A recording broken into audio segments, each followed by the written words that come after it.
करे कि मैं केवल एक को भजूं, या तो मैं जगत जननी दुर्गा भवानी को भज लूं या मैं शिव जी को भज लूं।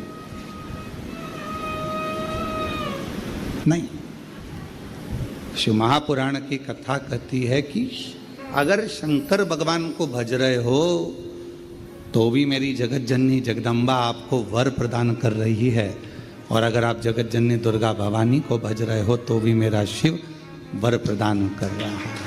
शिव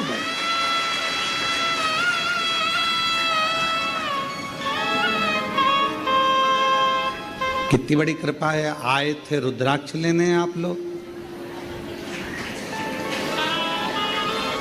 आए थे कंकर शंकर पूजन करने आप लोग, तर हो गए हो और बिना लिफाफे के चले जाओगे तो उसको अच्छा नहीं लगेगा। इसलिए यहाँ से जब जाओगे, भले 1 दिवसीय कथा मिले, चाहे 2 दिवसीय मिले, चाहे 5 दिवसीय मिले, जितनी मिल जाए, भले वो 1 मिनट, देवराज नाम के ब्राह्मण को तो 1 मिनट की मिली थी।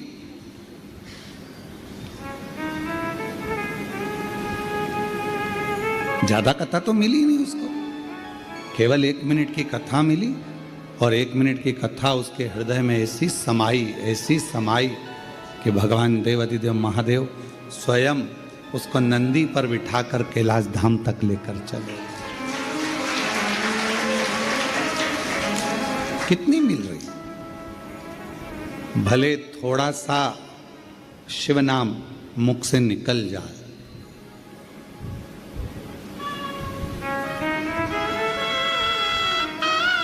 आप सबको मालूम होगा सती माता ने अपने प्राणों को क्यों त्यागा था?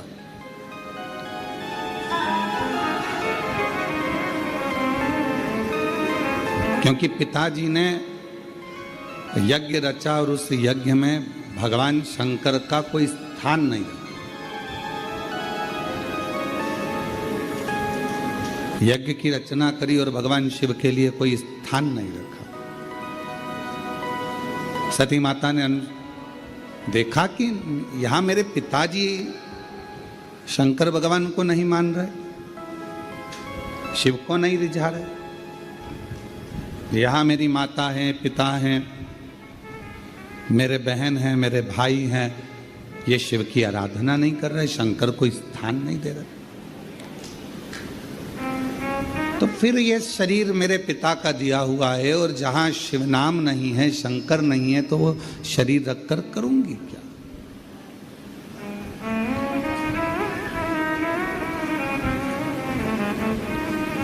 शिव पुराण की कथा कहती है जिसके घर में शिवलिंग नहीं होता उसके घर का जल पीने का भी आनंद नहीं होता, भगवत भजन का आनंद नहीं होता।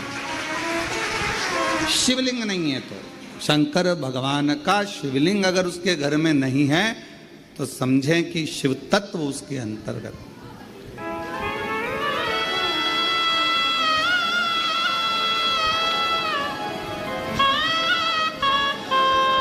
और यदि मुख में भगवान का नाम नहीं है,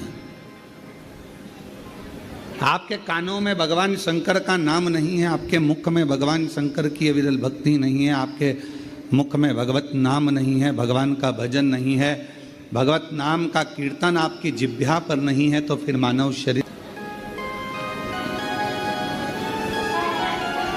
दुकान संभालो, घर संभालो, परिवार संभालो, नातों में रहो, रिश्तों में रहो, कुटुंब में रहो, परिवार में रहो, किसी को छोड़कर भगना नहीं है, उनके साथ रहकर जितना समय मिल जाए, आदि में पुनि आदि, जितना समय मिल जाए, जितना घड़ी, जितना पल, जितना क्षण मिल जाए, उतना भजन करो।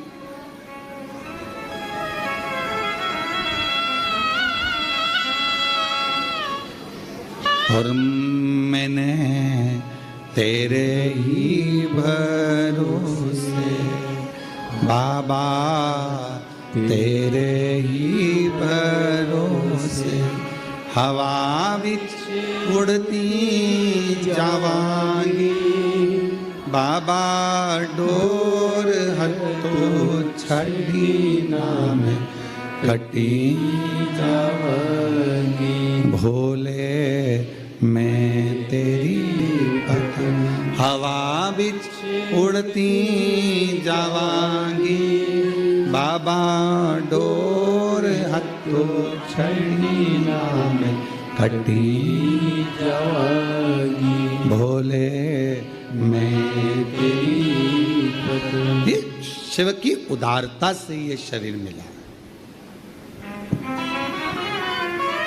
यदि आपको 15 मिनट, 10 मिनट, 5 मिनट, 1 मिनट, आधा मिनट भी यदि आप शिव महापुराण की कथा को श्रवण कर रहे हैं, भगवान शंकर की कथा को सुन रहे हैं, भगवान की कथा को अपने भीतर उतार रहे हैं, भगवत नाम शिव नाम को अपने अंदर संजो रहे हैं, तो ये मान कर चलना जैसे देवराज के कानों में केवल 1 मिनट की शिवपुराण गई थी, क्योंकि उसका तो शरीर तप रहा था।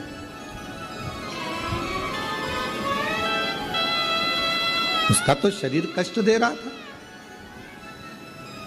बुखार शरीर में आ रहा था और सिर दर्द हो रहा था, शरीर कष्ट में था, शरीर में ताप पड़ रहा था, बुखार में तप रहा था।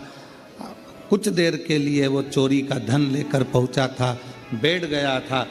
मालूम नहीं था कि शिवालय में शिवजी का ये पवित्र शिव महापुराण की कथा चल रही है। ऐसे ही आप लोगों को भी नहीं मालूम था कि कथा सुना था 24 तारीख से कथा है, 28 तारीख तक चलेगी, 5 दिवसीय शिव महापुराण की कथा ऑनलाइन आएगी, पर आप लोगों को ये नहीं मालूम था कि कथा कुबेरेश्वर बाबा के धाम से होगी और 2 बजे से 5 बजे तक आएगी। ये आपके स्मरण में नहीं था। अचानक पहुंच गए देवराज ब्राह्मण, अचानक पहुंचा, बैठ गया। वो तो कांप रहा था शरीर उसका, शरीर में ताप हो रहा था, उसको बैठ गया और कानों में 2 क्षण का वो शिव महापुराण की कथा कानों में पड़ गई। अब किसी ने पूछा, गुरुजी वो 1 मिनट में, 1 क्षण में उसके कानों में शिवपुराण गई? आप कह रहे हो कि 1 मिनट की छूट सुनी उसने, तो 1 मिनट में शिव महापुराण की कथा गई कितनी होगी? कितनी पहुंची होगी? जो उसकी मुक्ति हो गई इतनी सी देर में। तो हम हमारे मन से कह रहे हैं बात कि उसने 1 मिनट में अगर शिव महापुराण की कथा सुनी है और उसकी मुक्ति हो गई, तो उसने ज़्यादा कुछ सुना कि नहीं सुना वो नहीं मालूम, पर इतना जरूर कह सकते हैं कि उसने श्री शिवाय नमस्तुभ्यम जरूर सुना हो, उसने वो जरूर सुन लिया हो। क्यों? क्योंकि श्री शिवाय नमस्तुभ्यम बोलने वाले का मात्र मुख का दर्शन करो तो भी मुक्त हो जाता है, उसके सारे पाप समाप्त हो जाते हैं, उसके सारे पाप कट जाते हैं, उसके सारे कष्ट कट जाते हैं। और श्री शिवाय नमस्तुभ्यं, श्री शिवाय नमस्तुभ्यं, श्री शिवाय नमस्तुभ्यं, श्री शिवाय नमस्तुभ्यं, श्री शिवाय नमस्तुभ्यं, श्री शिवाय नमस्तुभ्यं। तो कोई पूछे हमसे कि उसने 1 मिनट में कितना सुना होगा, 1 मिनट में, 1 क्षण में शिव महापुराण की कथा कितनी सुनी होगी, तो हम इतना जरूर कह सकते हैं उसने पूरी सुनी कि नहीं सुनी, पर श्री शिवाय नमस्तुभ्यम जरूर सुना होगा, जिससे वो तर गया।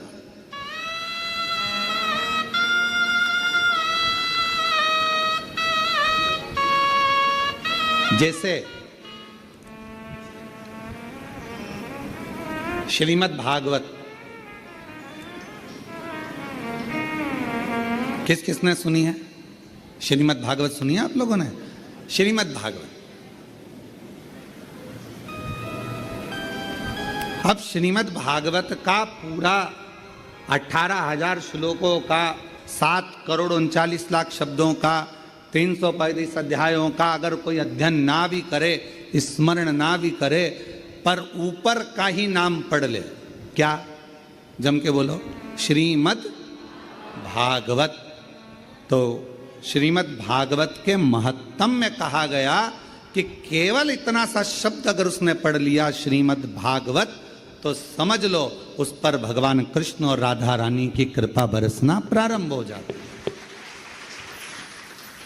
अगर पूरी श्रीमद् भागवत कथा नहीं भी पढ़ पाओ, अगर पूरी श्रीमद् भागवत कथा नहीं भी सुन पाओ, अगर संसार के मनुष्य से, संसार के लोगों से केवल भागवत जी के ऊपर जो लिखा रहता है श्रीमद् भागवत, इतना भी उसने पढ़ लिया, इतना भी उसने मुख से गुणगान कर लिया, कानों से श्रवण कर लिया, तो समझ लो भगवान कृष्ण और राधा रानी की उस पर कृपा हो गई।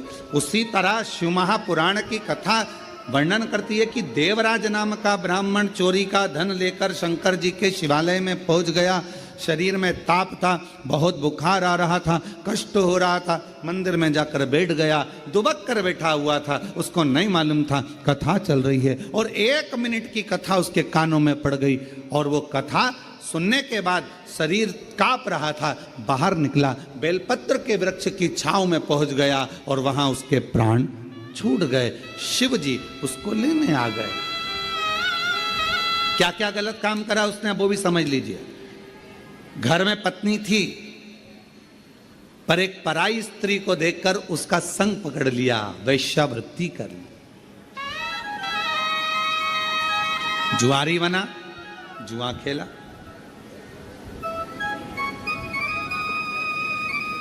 गलत गलत व्यसन करे। आखिरी में जो जिस वेश्या का संग उसको मिला था, उस वेश्या ने उससे कह दिया कि मुझे रानी के गले का हार ला कर दे। अब व्यक्ति काम में इतना पड़ जाता है कि वो रानी के गले का हार चुरा लाया, और रानी के गले का हार चुरा कर लेकर आया, और लाने के बाद वो रानी का हार उसको लेकर जा रहा था, और पीछे दूत लगे हुए थे राजा के सैनिक, और ये शिवालय में पहुंच गए। कितना पाप कर्म करा, ब्राह्मण कुल में जन्मा, पर ब्राह्मण कुल में जन्म लेने के बाद भी वो श्रेष्ठ कर्म नहीं कर पाया।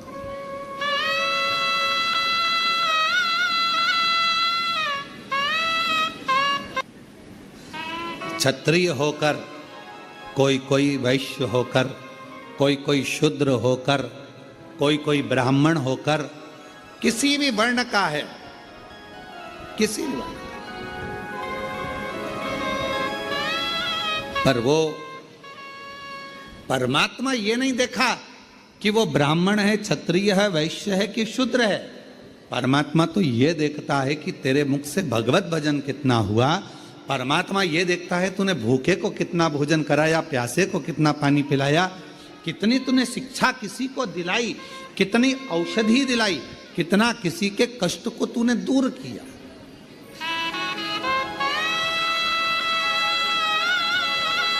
और हमने पहले भी एक बार कहा था, आज फिर कहते हैं,